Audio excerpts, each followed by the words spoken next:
The next day at the station. My fingers punch into the keys of my keyboard harder than I mean them to, but it's at least a small release of tension from the past few days. A small throb of aching pressure pulses a painful rhythm at my temples, forcing my gaze away from the screen so that I have to lean back in my chair, my head tipped up. I groan, rubbing my hands down my face as though it might wash away some of the frustration and impatience that makes it impossible to sit still. I need a break, I mutter to myself, pushing out of my chair and making a beeline for the kitchen across the station. Douglas is fiddling with the top of a sachet of hot chocolate when I get there. He promptly hides it from view, throwing me a small scowl before getting back to his task. I do as he wishes, ignoring him, and go about making my drink. I rush it more than I usually would, mainly because of Douglas's awkward presence. He's whispering muttered curses to himself when I'm done, still fighting and losing with the drink sachet. Sure. I watch for a few moments more as he pinches and yanks at the top of the paper sachet, letting out a grunt as it continues to defeat him. Here, I comment, catching his attention as I tug open a drawer to retrieve a pair of scissors. His brows flicker up for a moment. Thanks. For a little while, I wonder about the wisdom of giving him something sharp and pointy, but figure he's probably old enough to manage without stabbing himself. I hope. I quickly pace away and leave him to it.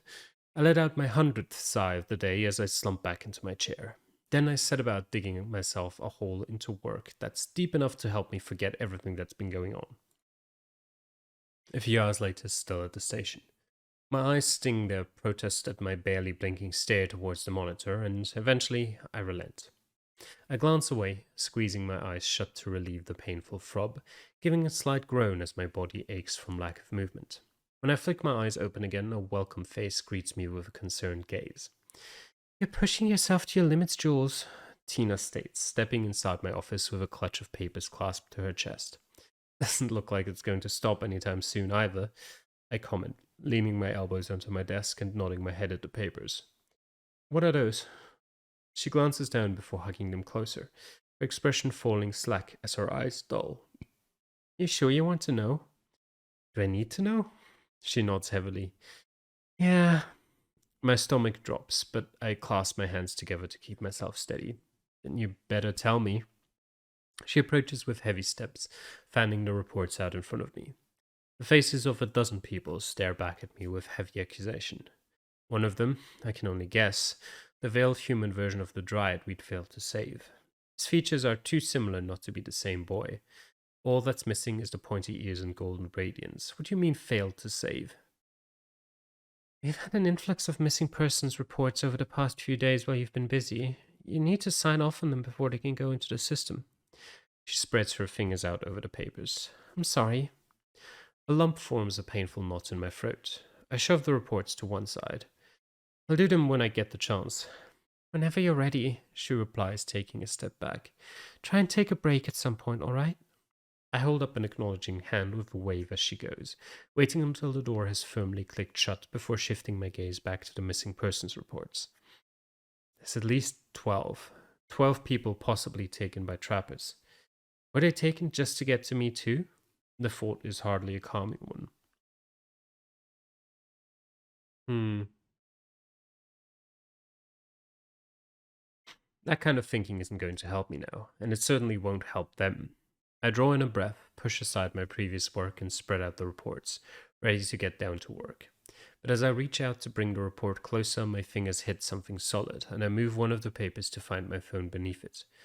My mind drifts to one person who gives a brief moment of reprieve to my hectic thoughts.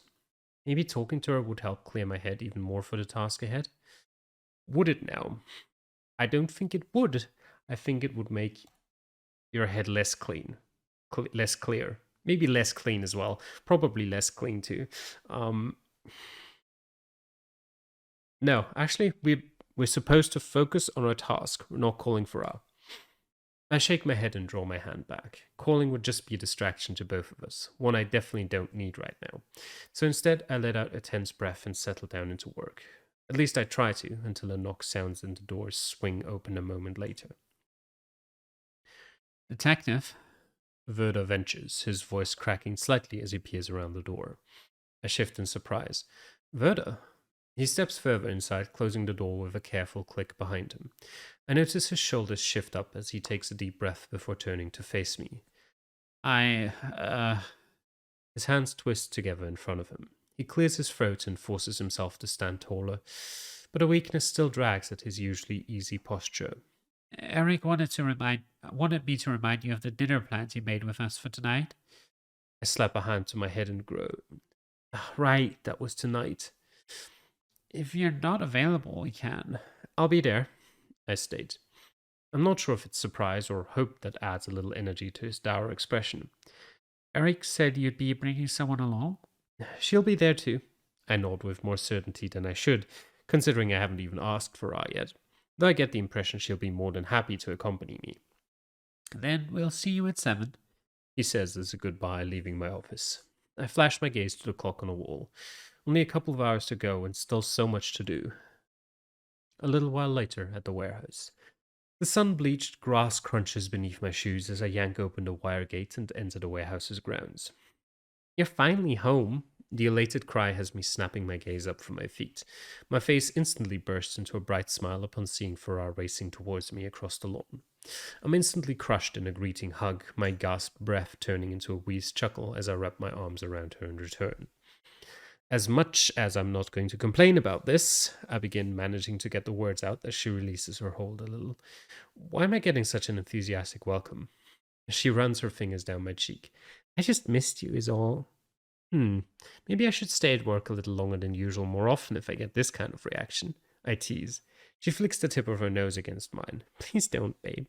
I laugh again. "All right, I'll come home as early as I can, just for you." She grins at me, and my body lightens with such happiness I wonder if my feet will stay on the floor.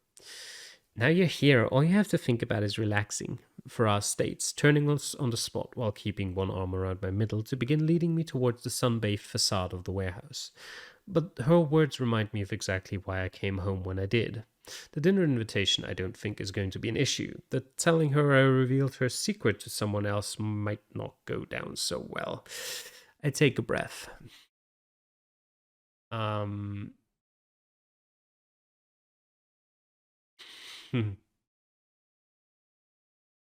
Yeah. Are you in a good mood? My attempted laughter peters away with a strangled squeak. "Because I really don't want to ruin it." "Well, honestly, my good mood is kind of gone now you've got me so worried," she admits. "Will you just tell me what's going on?" I search her gaze, real concern for me, the only thing that shines out of them. My shoulders sag. "I told Verda from the station about the supernatural." My teeth clack together for a moment as though wanting to blockade the next admission. "And about you and Unit Bravo." Her hand lifts away from me, seeming to take a piece of my heart with it as pain shoots across my chest. My breath sinks into my lungs as I hold it, waiting for betrayal or hurt to cut across her features, or maybe even for her to walk away entirely. Instead, she bends over, resting her hands on her knees as she lets out a groan. "Seriously? That's it?" I blink. "What?" She straightens and places a hand on her chest while blowing out a sharp breath.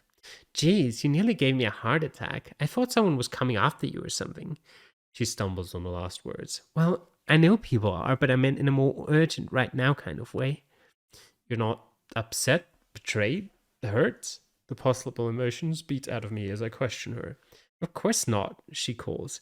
"Obviously you'd tell someone. I would as well in your position." She lifts her shoulders for a second. "You haven't gone around telling everyone, have you?" I give a very definite shake of my head. "That is all good." Her smile melts away the last of my worries like a warm breeze over icy dew. "You need someone to talk to about this, and that isn't one of us. I'm glad you have someone now." I stiffen. "Do you think the others will see it that way?" Her lips twist to one side as she glances away. Eh.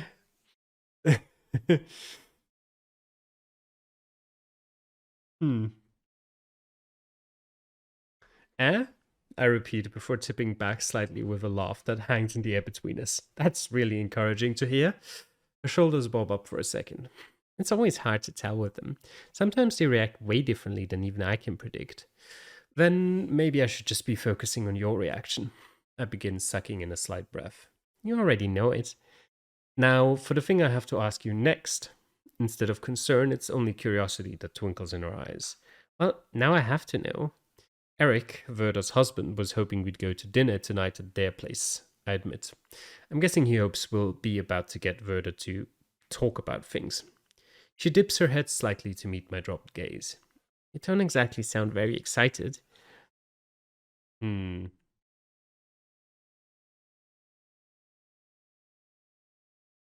Yeah, let's go with that. It's hard to be excited about anything when it comes to Verda anymore. I close my eyes for a moment as my stomach twists. He's just so scared about all of this. She tugs herself against me in a hug, propping her chin on my shoulder so that she can look up at me. Then we'll just then we'll just have to work on changing his mind. I'm glad you're with me on this. Where else would I be? Anytime you need or want me, I'll always be there, babe. Always. The declaration rolls from her easily, as though it's something so casual, and yet there's a deepness to her gaze that makes my entire body pulse with energy. I clear my throat before the feeling escalates, and I can no longer think. I'll meet you here in 30 minutes? I prompt, reluctantly peeling myself away to head towards the warehouse. Meet you then. I turn to the building and rush inside, having less time than I'd planned on to get ready. About 40 minutes later, Crescent Glade. It's not far from the warehouse where Verda lives. We pass by the big lofty houses of the cornerstones as we go, most of them sheltered behind trees away from us plebeians in the rest of the town. Crescent Glade, where Verda's modern-inspired bungalow resides, is a quiet cul-de-sac set off the road. A selection of bright children's toys litter the pathways and driveways of nearly every house, and I have to be careful not to crush any as I drive through. I park the car at the end of Verda's gravel driveway and peer through the windshield at the wood-fronted house with its solar-paneled roof and gleaming floor-to-ceiling windows. I've only been here a couple of times before, and never for an extended period, usually just to pick up Verda or collect something from him. Worry begins to curl and coil in my stomach at what tonight will bring. If I can't convince Verda tonight, I'm not sure I ever will. You ready for this? Farah asks, angling towards me from the passenger seat as though able to sense my unease. Hmm. Yeah. I give a nod as my certainty returns. It'll be nice to finally have a chance to really talk this through with Verda.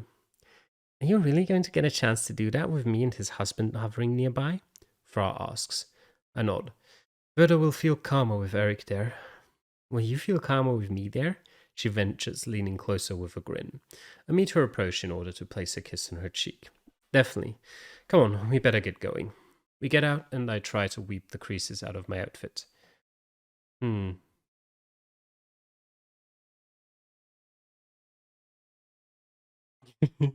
Yeah, we just always wear the same.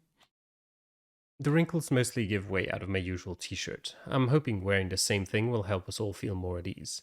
At least that's my excuse. Though I wonder if I should have made more of an effort considering how Farah is dressed.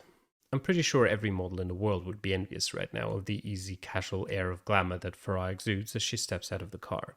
She's opted for a light violet summer dress, the billowing skirt of which flows breezily about her legs.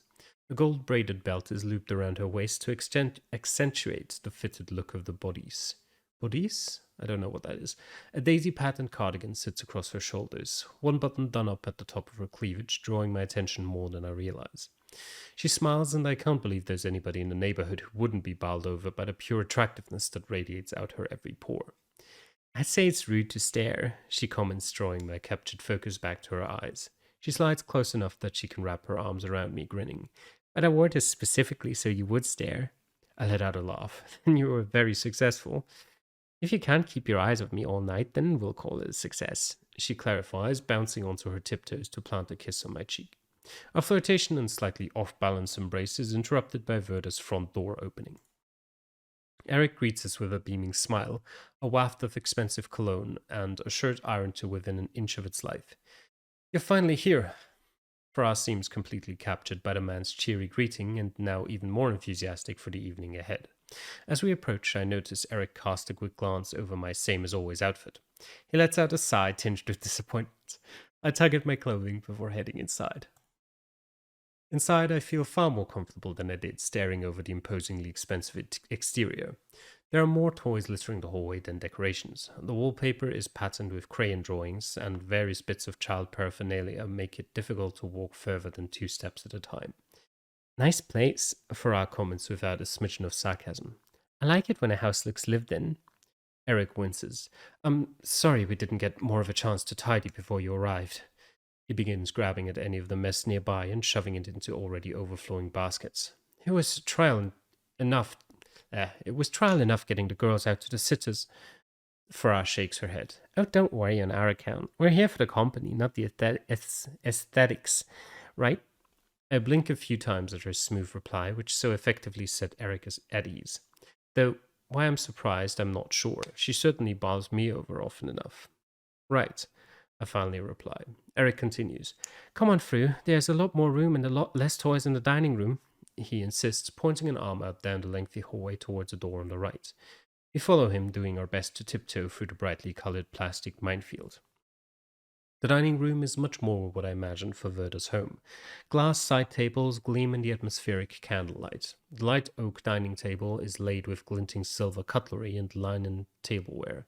Linen? I think it's linen. And the walls are covered in elegant mirrors. So many mirrors. I make my way to the table, grasping at the back of one of the high backed velvet dining chairs. Where's Verda? Playing chef, Eric explains. I think he thought the task would help distract him from. He clears his throat. I glance at Farah, who steps closer to me and gives me an encouraging squeeze of my hand. Her presence an immediate source of encouragement.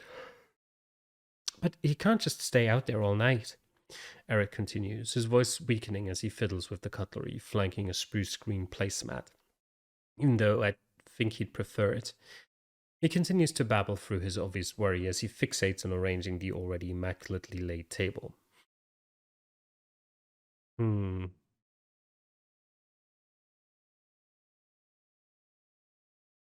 Hmm. Sure. I let out a chuckle that I hope will break through some of the sharp tension. He's not exactly one to confront things, is he? Eric scoffs. He moved us all here rather than confront the realities of life in the city. It's no surprise he doesn't want to face what's in front of him here either.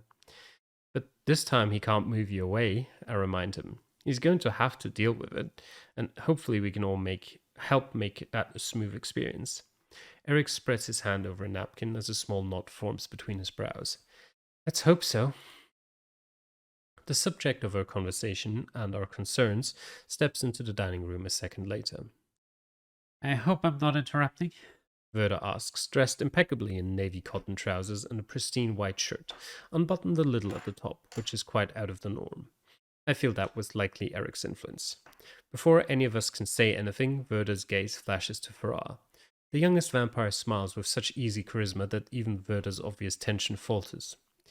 You have a seriously nice place, and the food smells amazing. Verda's expression wrinkles and straightens into a shift of emotions before he smiles.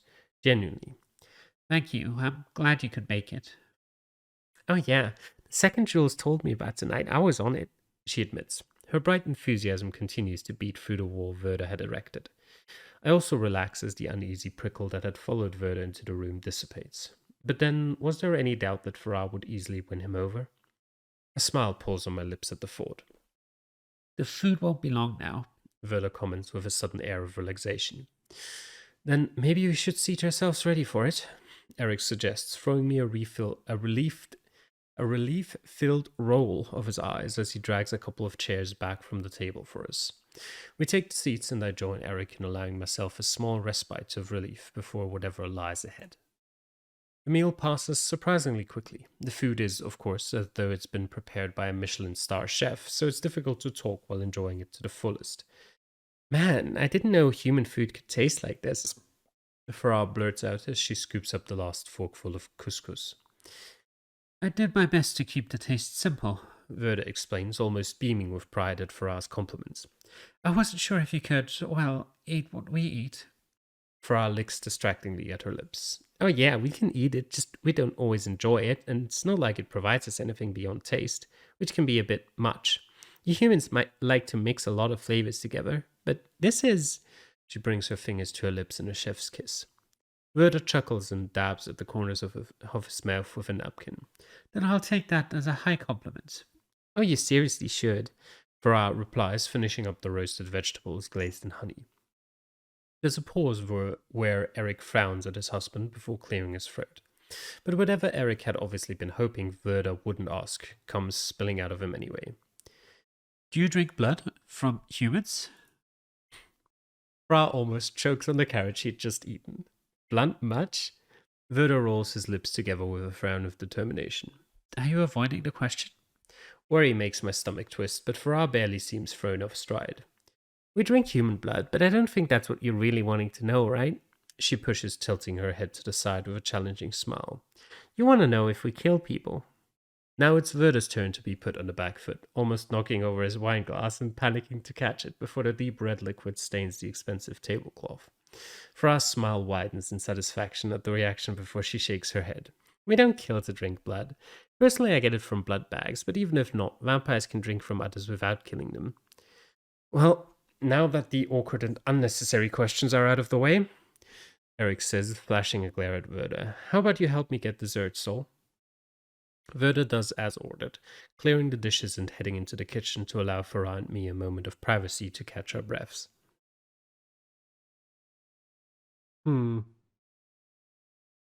Yeah, sure.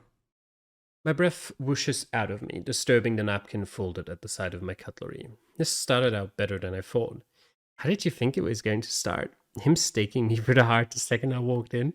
Fra lets out a laugh. I purse my lips. Well, I was a little bit concerned considering how intense he's been about it all. She turns her gaze to look towards the kitchen with a smile. He seems way more settled now, so I'm kind of eager to see where the night leads. I try to smile at the thought. Our moment alone is interrupted as the door swings open to reveal Verda and Eric loaded with a plate each of fluffy baked goods drizzled with cream and chocolate. After rejoining the table, the room remains quiet as we eagerly dig into our dessert. Eventually, with our plates empty, Verda's focus shifts once more to the vampire in the chair at my side. May I ask you some more questions pertaining to...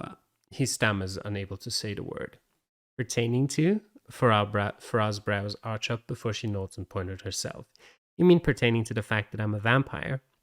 Verda licks at his lips before nodding. Yes. Go ahead, Farah offers while sitting back in her chair. You said you don't kill people to feed, but can you drink from humans? He asks.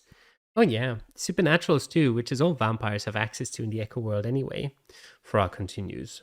The what? Verda's eyes widen. Farah winces and glances to me. Oh, I guess you haven't got to that part yet. I shake my head. Verda's features draw together while sucking in a breath, drawing Farah's attention back to him. What I mean to What I mean to ask is, have you? Drunk blood differently from a human? The doctor nods slowly, but his focus turns pointedly to me, which Farah notes. Oh, what you're really asking is if I've had some of Jules' blood? Verda nods. I lean forwards, resting my forearms on the table as I shake my head. Why didn't you just ask me? I wasn't sure if it would be a sensitive topic, Verda explains, a wince of guilt tightening his features. I haven't had any, Farah interrupts with a wave of her hand. Just to get that out there. The awkwardness of the previous conversation hangs over us, so Eric pushes back his chair and stands with a smile. Anyone for another drink? He goes towards the sideboard where a selection of fancy labeled bottles are displayed and begins pouring himself a large whiskey, which he immediately downs in one go. Anything else, or was that your biggest worry put to rest? Fra asks with a smile towards Verda.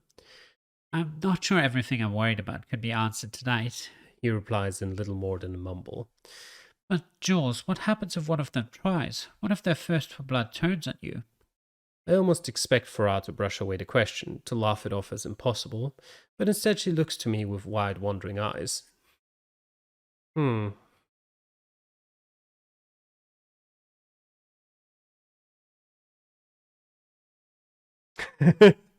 I have plans in place. Yeah, let's go with that. That's like asking what I'd do if you tried to hurt me, I retort with a frown. Just because they're vampires doesn't mean they don't have control. Exactly, Farah blurts out, grinning at me with her eyes sparkling. Thanks, babe. I return my attention to Verda, waiting for his reaction. It seems to take a while for my answer to process, but eventually he sinks back into his chair with a nod. I suppose I hadn't thought of it that way. Maybe it's time you did. I state, folding my arms. Verda glances to me. His shoulders sag, but apparently not with guilt, as a wash of almost relief seems to make his expression relax. He nods. I think you're right. A small bubble of hope grows in my chest at those words. Please tell me that's the last question you have, Saul, Eric says through gritted teeth. They're our guests, remember. Verda places a hand on Eric's thigh and smiles with a nod. Only a couple more. His husband rolls his eyes, but tries to cover the gesture with his hand across his face. Verda looks back to us. I'm interested to know more about you if you don't mind. Oh, talking about me is one of my favorite things, so go ahead. Farrar replies with a grin, settling back ready to hear whatever Verda has to say. Verda seems even further eased by the vampire's casual air. Jules told me that you are the only one of your team that can create a thrall. Farrar's smile falls as she flicks her gaze between me and Verda. This isn't exactly where I thought the conversation was going to go. Verda continues on anyway. Have you made any? No, of course not. Farrar snaps in return. I've never heard such strength from her before, and it's enough to make me flinch in surprise, especially when her hand slaps onto the table in emphasis. I'm not looking for mindless lackeys. Then what are you looking for? Verda asks with a spread of his hands. What most people are. Friends? Happiness? Farrar looks to me with a warmth that sends excited vibrations skittering all the way down to my toes. Someone to give my all to. The excited vibration explodes into true happiness as those words fall upon me like gentle kisses. Verda leans closer, not seeming to sense the enormity of the words Farrar meant just for me. But you are still capable of turning humans into thralls. Farrar rolls her eyes and flops her head back with a groan. Yes, I am capable of it. She tips her head back up. Happy? No reply to that comes from Verda, who instead instantly flashes his attention to me. Farah may not ever turn a human into a thrall, but how do you expect me to ever feel safe knowing there are creatures out there who are capable of doing so? Hmm.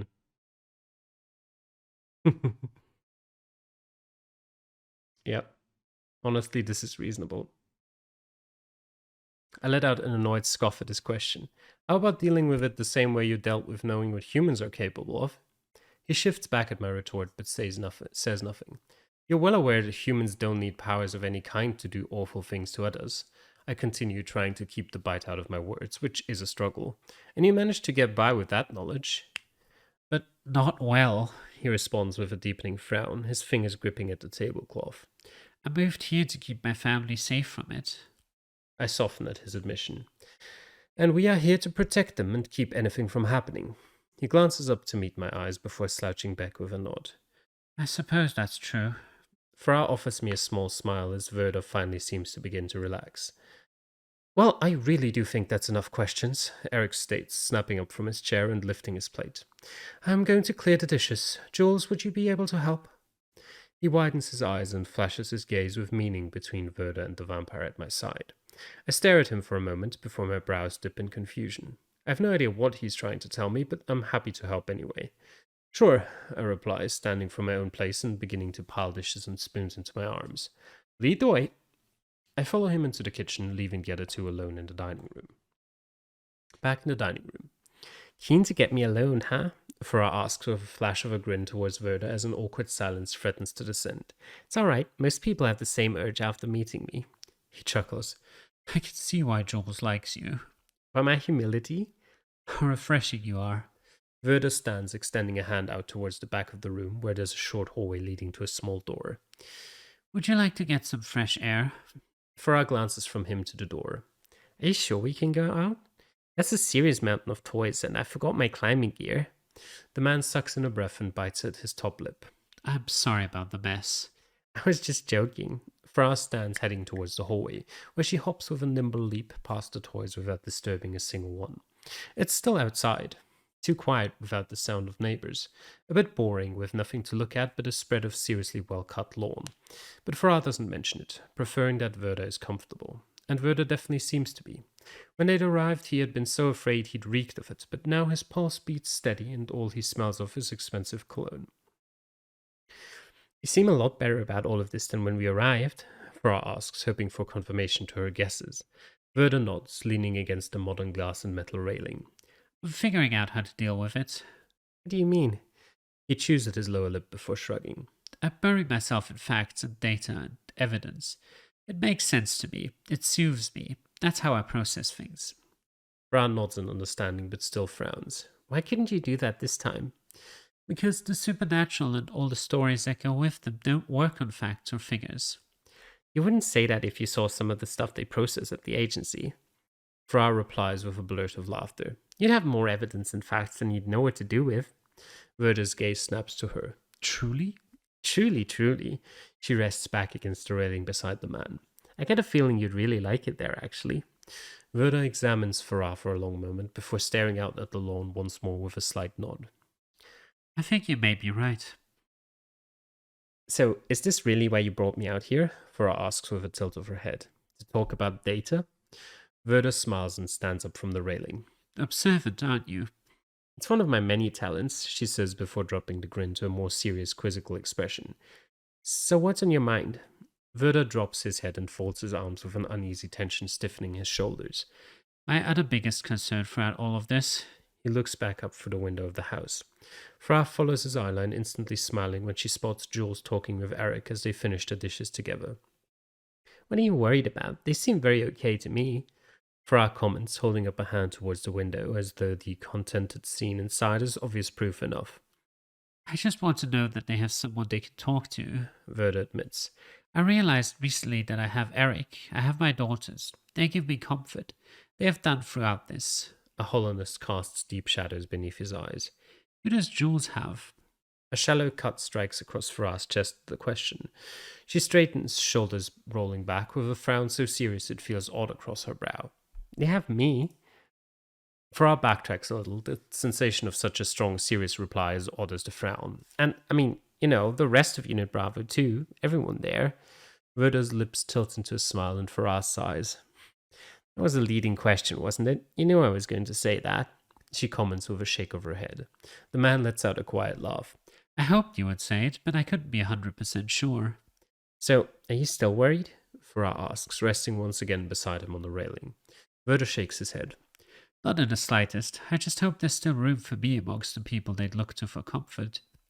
Farrar lifts a shoulder. You were the one who pulled away from them. I know. Verda's throat bobs. I wish I hadn't. The back door from the kitchen suddenly swings open, interrupting the heaviness that had fallen over them like a blanket of snow. In the kitchen. I suppose I'd better go check on those two, I suggest, resting against the marble top of the kitchen island. Eric looks out of the window to where Verda and Farrar are speaking, before returning to swiping at the dishes with a towel. They seem happy enough out there. True, I state, relaxing further as I chuckle. I think Farrar could win anyone over, though. She certainly seems to have done that to you, he replies, adding a knowing smile to the words as he glances over his shoulder to look at me.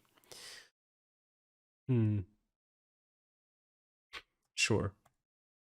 I can't help the chuckle that escapes me as I bend forwards with a smile. It's that obvious, isn't it? Considering you could barely sit further than 2 inches from each other throughout dinner, I'd say yes, it's quite obvious. Eric replies, his eyes twinkling with amusement. I shrug, turning so that I can rest my elbows on the island.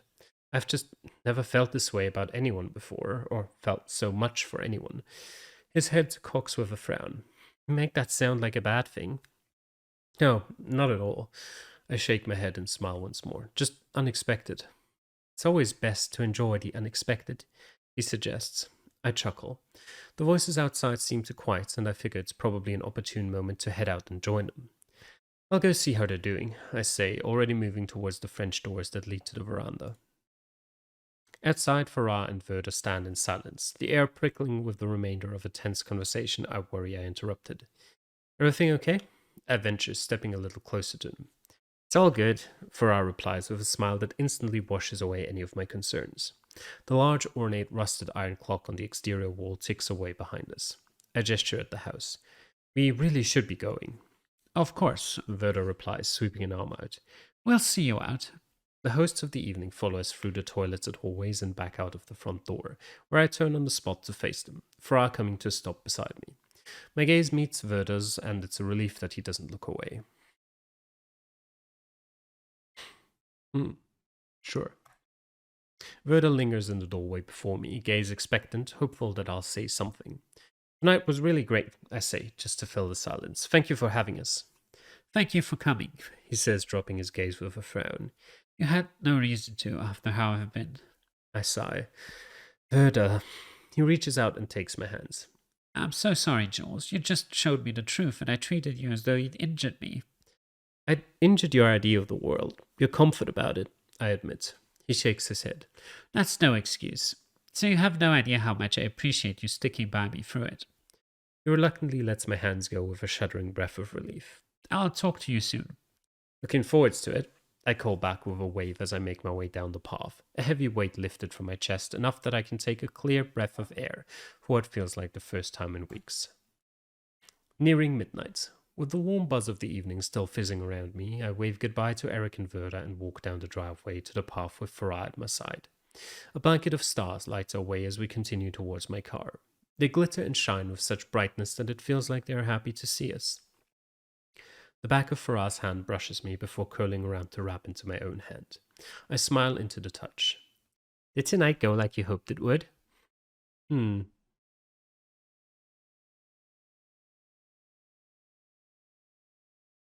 Sure. I think so, I say with an uncertain wince. I suppose only time will tell in the end. I hope my being here helped a bit, she says with a shrug. Even if not, it was worth it to get to spend more time with you. I smile, the summer night's warmth nothing compared to the fire her charming smile sets alight across my skin. Not keen to end the night so soon, I drag our short walk out a bit longer before reaching my car. We turn on the spot to face each other, both seeming hesitant to actually get inside the vehicle. Her next smile is weaker, almost a ghost of it across her lips as she smooths her hand across the dented bonnet of my car. It's not going to be so easy in the future, is it? What? I ask with a frown. Spending time together. Her gaze slides back up to meet mine. Just us enjoying your company without some bad guy trying to swoop in and steal you away. My focus plummets as the reminder sinks like a weight against my shoulders. I doubt it. Her finger hooks beneath my chin to lift my face back up. Doesn't mean I'm not going to try. You're so worth trying for. I stare into her eyes, so bright and full of hope, and something more, something deep that touches a piece of me, which instantly wakens, like a sun rising from behind the horizon. I'm not even sure words are enough anymore.